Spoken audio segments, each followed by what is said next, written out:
बिस्मिल्लाहिर्रहमानिर्रहीम अस्सलाम वालेकुम। Welcome to my channel education with Jiya. कैसे हैं आप लोग?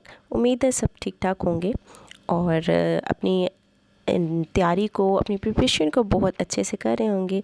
तो जैसे कि आपको पता है कि मैंने परसोना की बुक के पहले 2 चैप्टर जो है वो कंप्लीट करवा दिए थे, इंट्रोडक्शन टू एजुकेशन और सेकंड था history of education. Third chapter जो है उसके 50 एमसीक्यूज़ मैंने करवा दिए थे, जो था एवेलुएशन टेस्टिंग मेजरमेंट वाला चैप्टर, और इसके टोटल 88 क्वेश्चन है। तो मैंने बोला था रिमेनिंग जो है आपको नेक्स्ट वीडियो में। तो अभी नेक्स्ट हम जो करने जा रहे हैं वो है 51 से। तो 51 क्वेश्चन नंबर क्या है वो हम देख लेते हैं। Measurement of student without any instrument in the natural setting is called. जी, नेचुरल सेटिंग में हम किसी भी इंस्ट्रूमेंट को, किसी भी आप कह सकते हैं कि आलात को यूज़ किए बगैर स्टूडेंट की मेजरमेंट करना क्या कहलाता है? ऑब्जर्वेशन। ठीक है, नेचुरल सेटिंग में जब हम मेजरमेंट करते हैं ना तो वो ऑब्जर्वेशन होता है, ये आपने याद रखना है। नेक्स्ट है, it is a running description of actual examples of a behaviour of a student as observed by teacher. अच्छा, ये रनिंग डिस्क्रिप्शन क्या है कि मतलब किसी भी बच्चे का आप टीचर जो है वो ऐसे ही क्लास में ऑब्ज़र्व करेंगे बिहेवियर, ठीक है, उसे हम एनेक्डोटल रिकॉर्ड करते हैं। फॉर एग्जांपल, एक बच्चे की मिसाल दे रही हूँ, एक बच्चे की दूसरे अपने क्लास के बच्चे से लड़ाई हो गई, तो टीचर ने उसे ऑब्ज़र्व किया और उसकी जो डेली बेस पे डायरी लिखी जाती है बच्चे की, उस पर 1 या 2 सेंटेंस में लिख दिया टीचर ने, ठीक है, कि आपके बच्चे ने आज ये किया है। तो वो पेरेंट्स ऑफ कोर्स जाके पेरेंट्स घर में पढ़ेंगे वो डायरी। तो वो जो रिकॉर्ड एक टीचर ने बयान किया है उस डायरी में, उसे हम कहेंगे एनेक्डोटल रिकॉर्ड। ठीक है, नेक्स्ट है the first step in measurement is. तो first step in measurement is क्या है? Decision of what to measure. यानी कि मेजरमेंट में पहला स्टेप क्या होना चाहिए? हमने ये फैसला करना है कि हमने मेजर करना क्या है। जैसे लेसन प्लानिंग में हम क्या करते हैं कि सबसे पहले हम ऑब्जेक्टिव्स को देखते हैं कि हमने ऑब्जेक्टिव्स क्या लिखने हैं। हम डिसीजन करते हैं कि हमारे ऑब्जेक्टिव्स क्या होने चाहिए, इस लेसन को पढ़ाने के हमारे मकासद क्या हैं। तो इसी तरह मेजरमेंट में पहला स्टेप क्या है? Decision of what to measure, कि हमने मेजर करना क्या है। 54 है, ब्रॉडर इन मीनिंग इज़। जी, broader in meaning is aims. ठीक हो क्या? अच्छा, एम्स जो है आप इसको एक वर्ड है अगो, AGO, अगो से आप एम्स, ऑब्जेक्टिव, गोल्स और ऑब्जेक्टिव को याद रख सकते हो, ये आपको कभी भी नहीं भूलेंगे मुझे उम्मीद है।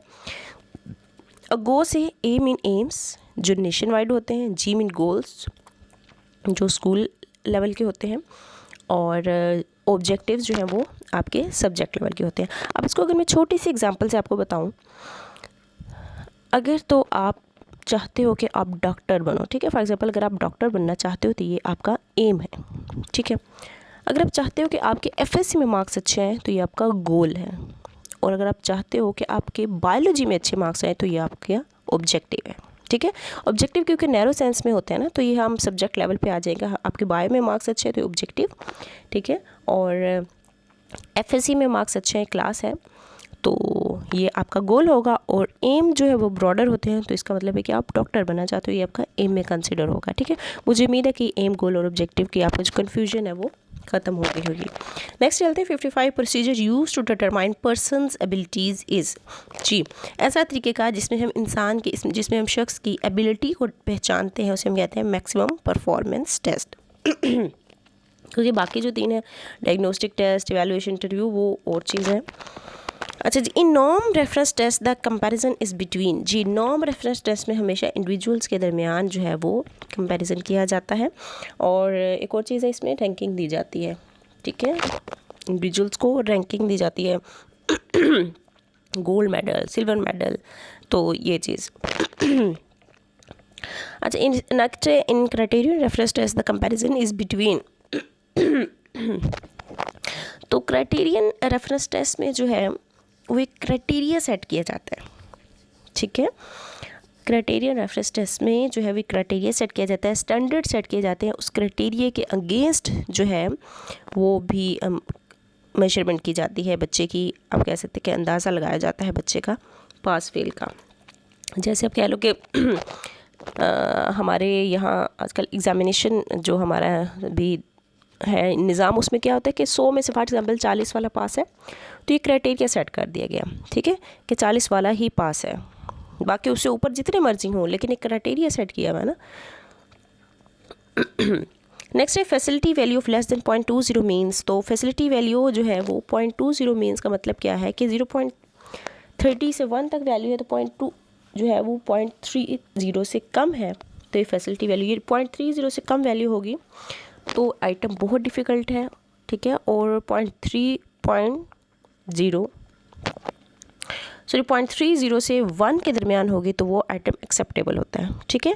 1 से ज़्यादा हो तो बहुत ज़्यादा इजी, 0.30 से तो बहुत डिफ़िकल्ट, ठीक है। और इस रेंज के दरमियान हो तो वो आइटम एक्सेप्टेबल होता है।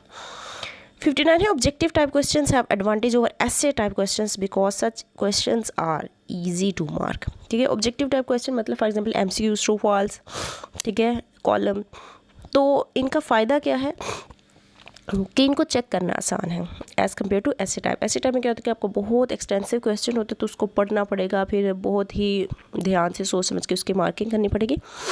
तो ऑब्जेक्टिव टाइम में क्या होता है कि बस आपको पता है कि इसका आंसर ये है तो बस टिक करते जाओ, ठीक है, तो ईजी टू मार्क है। 60 discrimination value of more than 0.04 means, अच्छा जी, डिस्क्रिमिनेशन वैल्यू जो है वो कहते हैं कि अगर 0.04 से ज़्यादा है तो आइटम जो है वो एक्सेप्टेबल है, ठीक है। अच्छा, ये जो है ना फैसिलिटी वैल्यू, डिस्क्रिमिनेशन पावर, ई गैसिंग करेक्शन फार्मूला, ये सारी इस पे मैं एक मज़ीद वीडियो बनाऊंगी जिसमें ये तमाम फार्मूलाज के साथ में आपको छोटी छोटी मिसालों के साथ इसकी आपको वजाहत कर दूँगी ताकि आपको अच्छे से समझ आ जाए। Test involving the construction of certain patterns or solving problems in terms of concrete material is called, जी, test involve the construction of certain patterns और सॉल्विंग प्रॉब्लम्स, ठीक है। टेस्ट जिसमें मुख्तलिफ पैटर्न्स के ज़रिए से हम कंस्ट्रक्शन करते हैं या प्रॉब्लम्स को सॉल्व करते हैं इन कंक्रीट मटीरियल, एक होता है ऑब्स्ट्रैक्ट मटीरियल, होता है कंक्रीट यानी कि जिसको हम फिजिकली टच कर सकते हो, तो उसे हम क्या कहते हैं, परफॉर्मेंस टेस्ट, ठीक है। अच्छा जी, ये प्लेसमेंट टेस्ट तो आपको पता है, ये थोड़ा मैं आपको वजाहत कर देती हूँ। प्लेसमेंट टेस्ट क्या होता है, जब भी आपने किसी क्लास में, नेक्स्ट क्लास में आपने बच्चे को प्रमोट करना तो उसके टेस्ट लिया जाता है, ठीक है, उसमें एडमिशन के लिए क्लास से पहले, उसको हम प्लेसमेंट टेस्ट कहते हैं। डायग्नोस्टिक टेस्ट जिसमें कोई भी मेडिकली आप कह सकते हैं कि चेक करना हो क्या मसला है, कोई प्रॉब्लम तो नहीं है, तो वो डायग्नोस्टिक टेस्ट आ जाएगा। और उसके अलावा एटीट्यूड टेस्ट में क्या होता है, ये हम आपने लिकर्ट स्केल का सुना होगा, लिकर्ट स्केल में हम एटीट्यूड टेस्ट चेक करते हैं। एक मेजरमेंट होती है जिसमें आप बंदे का एटीट्यूड चेक करते हैं कि हाँ जी आप इस चीज़ पे एग्री हैं या डिसएग्री हैं, ठीक है। तो फॉर एग्ज़ाम्पल आप कह लो कि सोशल मीडिया जो है वो हमारी नौजवान पे बहुत बुरा असर डाल रहा है, ठीक है, तो इसमें आप एग्री होगे, डिसएग्री होगे, स्ट्रॉन्गली डिसएग्री होगे, तो ये जो एटीट्यूड हम मेजर करेंगे लोगों का, ये पूछ के तो वो एटीट्यूड टेस्ट होगा, ठीक है, इसको हम लिकर्ट स्केल भी कहते हैं। तो इसका है test involving the construction of certain pattern, तो ये परफॉर्मेंस टेस्ट आ जाएगा। 62 है in MCQs the stem of items should be meaningful, ठीक है, लॉन्ग नहीं होनी चाहिए, अट्रैक्टिव की ज़रूरत नहीं है, शॉर्ट की ज़रूरत नहीं है, तो मीनिंगफुल होनी चाहिए इनके, जिसका कोई मायने हो। MCQs में जो क्वेश्चन होता है, जो प्रॉब्लम होती है। 63 है which appropriate verb will you used to make an objective behavioral, तो वो कहते हैं कि जब आप ऑब्जेक्टिव बिहेवियरल बनाते हो तो उसके लिए कौन सा वर्ब है, यानी कि जो हम स्टेटमेंट लिखते हैं वो आप कौन सा मुनासिब वर्ब यूज़ करोगे, तो वो है टू कंस्ट्रक्ट, ठीक है। 64 है the objectives of education which are concerned are called, जी ये है ऑब्जेक्टिव्स के क्वेश्चन क्या, दोबारा देख लेते हैं हम। The objectives of education which are concerned are called objectives, तो इनको ऑब्जेक्टिव्स ही कहेंगे हम, जाहिर है। द ऐसे type question has main advantage on short answer और objective type question easy to administer, जी। अब देखिए पहले हमने MCQs का देखा एडवांटेज ओवर ऐसे टाइप, अब ऐसे टाइप का ऑब्जेक्टिव की निस्बत क्या है, ईजी टू एडमिनिस्टर, ठीक है। अब बनाना बहुत आसान है और एडमिनिस्टर करना बहुत आसान है, ठीक है। अच्छा जी, नेक्स्ट है the most commonly used guessing correction formula is predict and control is, जी ये है S is equal to R minus W by N minus 1, तो C ऑप्शन, जी। R मीन यहाँ पे है students with right answer, W है wrong और N है नंबर ऑफ ऑल्टरनेटिव्स जितने भी दिए होंगे, ठीक है, उसको फिर हम माइनस 1 कर देंगे, ठीक है। अच्छा फॉर एग्जांपल यहाँ पे मैं छोटी सी आपको एग्जांपल दूँ, right answer for example total बच्चे अगर 15 हैं, ठीक है, तो n में हम नीचे बटे में 15 लिख लेंगे, और टोटल जिन बच्चों ने आंसर ठीक किया है वो 10, ठीक है, और माइनस हम रॉन्ग जो किया है वो 5, ठीक है। 10 में से 5 निकालें तो क्या जाएगा 5, तो टोटल आंसर आ जाएगा 5/15, ठीक है। तो ये आ जाएगा, इसको आपने डिवाइड कर लेना है, जो भी आएगा आई थिंक 0.34 आ जाएगा शायद, ठीक है, ऐसे करके कुछ है। तो ये वैल्यू जब दी होगी आपने इस तरह से इसको पुट करनी है, तो देन आंसर आ जाएगा। 67 है, the difference between maximum and minimum value is called range. जी, जो मैक्सिमम और मिनिमम वैल्यू के दरमियान जो डिफरेंस होगा उसको हम रेंज कहते हैं। फॉर एग्जांपल 70 और 80, 70 maximum value, sorry 70 minimum value और 80 जो है वो मैक्सिमम वैल्यू, तो इन दोनों के दरमियान 10 का डिफरेंस है, तो इसको हम रेंज कहेंगे। 68 है, the number of score lying in a class interval is called frequencies. 69 in NRT, इनके norm reference test, the test is best, test best होगा जिसमें डिफ़िकल्टी लेवल है जो 50 होगा, ठीक है। 30 to 70 होता है डिफ़िकल्टी लेवल, 30 से कम हो तो बहुत डिफ़िकल्ट होता है वो टेस्ट, और 70 से ज़्यादा हो तो बहुत आसान होता है। तो 50 जो है वो कहते हैं कि बेस्ट होगा, अगर डिफ़िकल्टी लेवल 50 हो तो वो बेस्ट होगा test. 70 questions are difficult to mark with reliability unstructured. Unstructured किसे कहते हैं, ऐसे टाइप क्वेश्चन जिसमें बहुत ज़्यादा एक्सटेंसिव लॉन्ग क्वेश्चन जिसे हम कहते हैं, तो वो डिफ़िकल्ट होते हैं मार्क करना, क्योंकि उसको रिलायबिलिटी के साथ मार्क करना है, क्योंकि उसमें आपकी अपनी पर्सनल राय भी शामिल हो सकती है। जबकि जो ऑब्जेक्टिव टाइप क्वेश्चन होते हैं ना, MCQs ट्रू फॉल्स और ये कॉलम वगैरह, इनको इसमें इनमें ऑब्जेक्टिविटी ज़्यादा होती है, इनमें रिलायबिलिटी ज़्यादा, क्योंकि इसमें एग्जामिनर की पर्सनल राय शामिल नहीं होती, ठीक है ना। तो वो इनको हम कहते हैं अनस्ट्रक्चर्ड, ठीक है। आगे projective techniques are used to measure personality, D option. 72 है, test meant for prediction on a certain criteria is called aptitude test. अच्छा, एप्टीट्यूड टेस्ट में क्या होता है कि ये किसी भी इंसान की जो कुदरती सलाहियत होती है ना, उस सलाहियत को देखते हुए हम उसके फ्यूचर का जब अंदाज़ा लगाते हैं, उसकी पोटेंशियल एबिलिटी को जो देखते हैं कि फ्यूचर में वो क्या कर सकता है, तो उसको हम कहते हैं एप्टीट्यूड, उस इंसान का एप्टीट्यूड है, ठीक है। तो उसको हम एप्टीट्यूड टेस्ट के ज़रिए से देखते हैं। Kuder Richardson method is use to estimate reliability, reliability को चेक करने का एक मेथड है, जैसे टेस्ट है, ये टाइप्स हैं सारी। अच्छा नेक्स्ट है, values that divides the data into 2 equal parts is called median, ठीक है। डाटे को 2 हिस्सों में जो है वो डिवाइड करना, इसको हम कहते हैं मीडियन। मीडियन इसमें क्या होता है कि अगर मैं आपको छोटी सी यहाँ पे एग्जांपल दे देती हूँ, अगर तो डाटा ताक में होगा, ठीक है, इवन ऑड नंबर में हो, फॉर एग्जांपल 3, 5, 4, 5, मतलब टोटल फॉर एग्जांपल अगर 5 नंबर है टोटल, तो पहले आपने इसको तरतीब से लिख लेना है, जिनके सबसे पहले छोटी वैल्यू, फिर उससे बड़ी, फिर उससे बड़ी, फिर उससे बड़ी, ठीक है। तो वो दरमियान वाला जो नंबर होगा, फॉर एग्जांपल यहाँ पे मैं आपको करके दिखाती हूँ मीडियन को, अगर हो गया मुझसे। अच्छा फॉर एग्जांपल 2, 3, 5, 4, 6, ठीक है।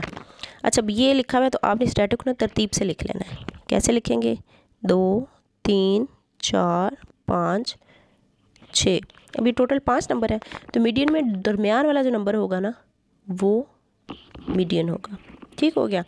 अच्छा अब एक और तरीका, अगर इवन नंबर हो, ठीक है, अगर इवन नंबर आ जाए,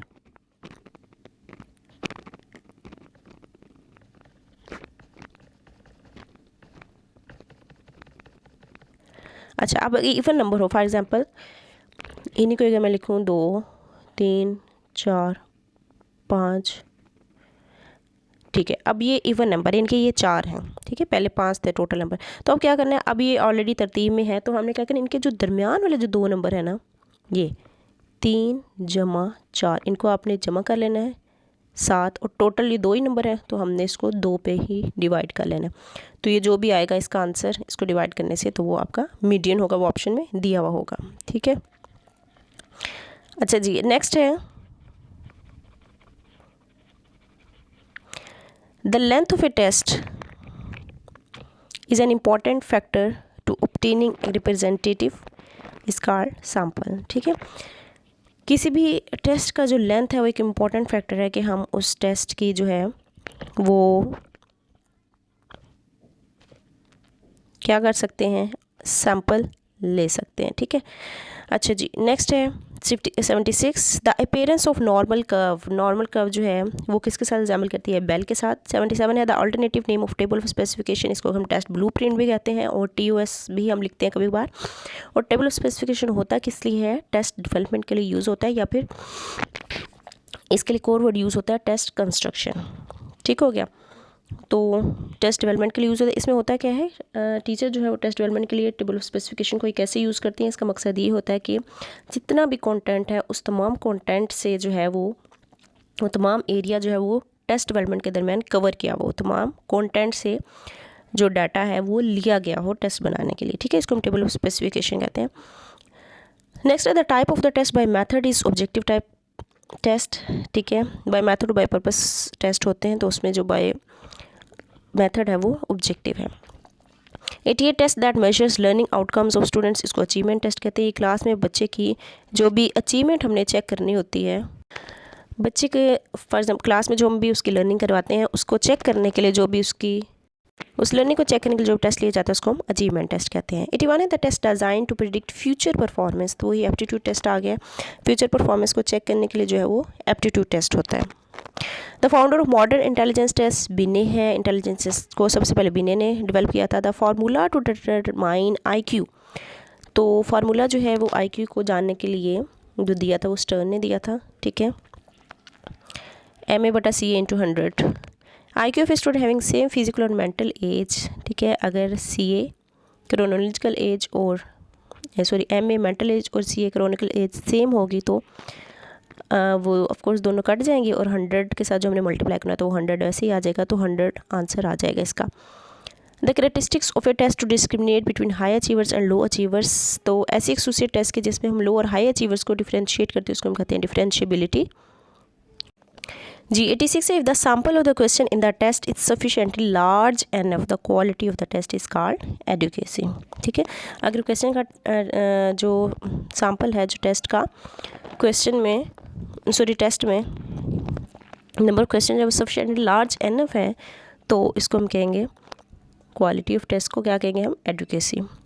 87 है item analysis focuses to find out, तो आइटम एनालिसिस जब हम करते हैं तो उसमें फैसिलिटी इंडेक्स भी आ जाता है, डिस्क्रिमिनेशन पावर भी आ जाता है, इफेक्टिवनेस ऑफ डिस्ट्रैक्टर्स भी आ जाता है। ठीक है, डिस्ट्रैक्टर्स क्या होता है, जो रॉन्ग क्वेश्चन होते हैं ना ऑप्शंस में उनको हम डिस्ट्रैक्टर कहते हैं।